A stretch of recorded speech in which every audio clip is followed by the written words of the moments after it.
Welcome back. It's another seismic night in British politics as Boris Johnson fights to stay in power amid a treacherous and short-sighted Tory revolt that has seen 42 government resignations so far.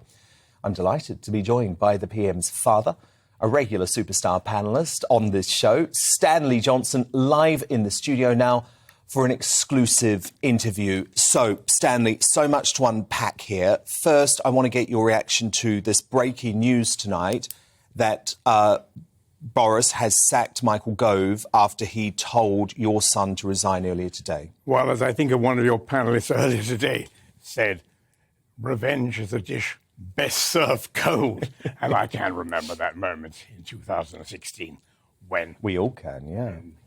Gove wielded the knife. I remember saying on telly somewhere, et tu Gove, et tu Gove.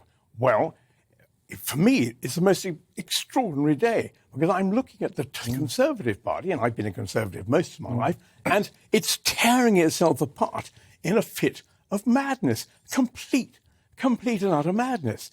And you say to yourself, where will it end? I mean, where will it end? And it can only end, I think, unless the Conservative Party comes to its senses and realises it's going down the wrong route, it'll end in a fight, and the fight will be done. Well, the fight back has started tonight, as far as I can tell, Stanley, because Boris is quite rightly saying, I was conclusively backed in this confidence vote just 3 weeks ago. I'm not going anywhere. He's right. So I would put some money on it, and that is that if there is a fight, and by the way, it's not Boris who is choosing to fight, it's the parliamentary party which is concerned. But if there is a fight, he will go down to the wire. And I think that people in the party tonight need to consider very, very carefully indeed, do they really want to go down this route? Do they really want to force a second vote? Do they want to do that? Are they sure they want to do that? Because, for my money, actually, justice. It's a matter of justice. Justice is on Boris's side. It just has to be. And I'm not here, as you can imagine, to misquote Mark Antony, to bury. I'm here to praise Boris, not to bury him. But I think if you look at it, if you look at the facts, the achievements have been extraordinary. There have been Brexit, whatever you think, Brexit was done. There's been COVID, whatever you think of that, COVID was done.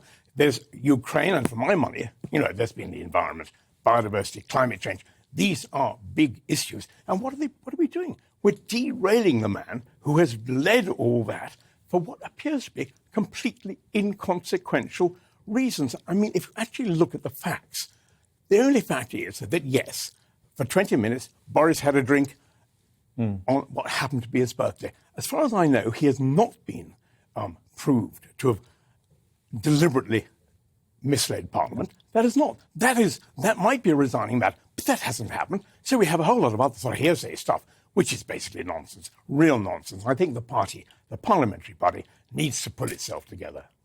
Do you agree with me that this has been a Westminster witch hunt, Stanley? I love that phrase. You used that in your introduction. Westminster witch hunt.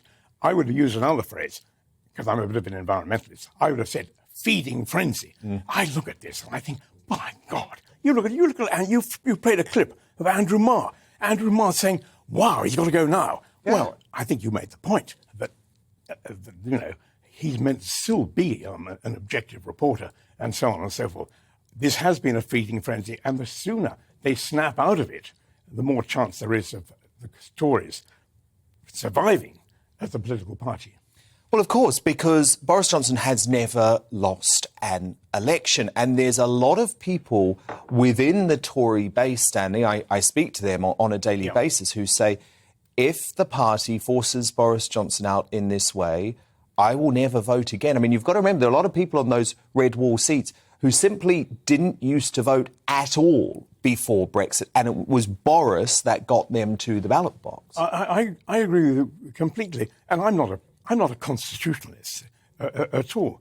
But nonetheless, I have some sympathy with Boris's view that why should he, the duly elected Prime Minister, who pointed out with a large majority, 80 majority, why should he, as it were, resign on the basis of some truly inconsequential matters as a result of some internal manoeuvring in the Tory party. I mean, I think that there will be people out there in the country, and let's hope they're the kind of people who watch your programme, who will say, come on, folks, is this just? Are we seeing real justice here? And I think not. And by the way, what I will not accept, and I say that obviously as the father, I hate the language which people are using. They toss off these words: integrity, probity, moral compass, lying.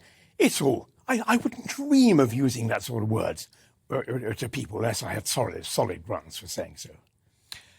Obviously, there have been missteps along the way. We acknowledge that. But I think Boris owned up to them, didn't he? He apologised for the Chris Pincher scandal, for example, because in reality, Stanley, I think you can probably admit it wasn't a wise idea to promote that bloke, given his track record. Yeah, but you've got to say to yourself, I mean, I do from time to time, without giving any secrets away, go to number 10 Downing. I do see the intense pressure which they... I mean, if I go, I say, for heaven's sake, don't spend more than 5 minutes with me. You've got many, many other things to do. Yeah. Well, the idea that the Prime Minister can absorb and take in and remember 3 years on every single briefing which he is given. Now, take the Pincher thing. I actually did read McDonald's letter. There's no evidence there that McDonald, in person, actually went to the Prime Minister and said, these are the results of the investigation. You really take it very, very seriously. I don't see that in the McDonald letter. I see that the Prime Minister was informed. OK, they may have been at the top of a red box, may have been at the bottom of a red box. So let's be realistic here. There's no reason why the Prime Minister should know whose hand is in whose crotch. Let's face it. How disloyal were Rishi Sunak and Sajid Javid yesterday? Because if you look at both men, they owe their entire political careers to Boris Johnson, and now they've tried to end his. No, I'm not going to get down there. Having started my tirade, you respect them. Having started my tirade saying the Tory party has to stop tearing itself apart, I'm not going to start. You won't criticise others. Slagging off Rishi Sunak or Sajid Javid. I'm not going to do that. But I think they really will have to realise. I have a sort of sense that the 22 committee might just have realised this evening that they're going down a very, very dangerous road. And where because they have decided not to change. Yeah, that's what I mean. I just think maybe a little warning light came upon them, that the fight, and Boris will make it a fight, the fight may end up by being more painful than they realise. So is there anything, Stanley, that could make Boris resign? I don't see it. I absolutely don't see it. If he obviously lost a general election, he would resign as Prime Minister. I suspect he'd resign as leader of the Tory party, because that's what leaders who lose elections do. But I can't see anything before that. And he's still got a lot of supporters too. I mean, if you look at the cabinet big beasts, I mean, yes, Sunak and Javid went, but yesterday there was an expectation that this was going to see the dam burst open. But in fact, Liz Truss still in post, Ben Wallace still in post, Priti Patel still in post. I mean, these are serious figures. I sit here this evening, and I'm honestly really thrilled to be invited on your programme this evening. Last time I was invited on was to promote one of my novels. Well, now I can promote something really serious, which is this wonderful Conservative Party, which we have, and which thinks that by picking on this gentleman, who's probably more talented than we've had for a very long time in this position, by picking on him, they will then find someone to replace him who will be able to do what he has done. And, of course, I am party free. I mean, I don't deny it. I mean, I am. Tonight, I'm still the father of the Prime Minister. Even if he ceases to be the Prime Minister, I'll still be his father. So I'll still be taking his side. But this is a very, very crucial moment. And I think your programme tonight may be when the tide begins to turn back into a sense of reality. The fight back has begun. Well, look, Stanley, stand by, because we're going to have plenty more from you in just a moment.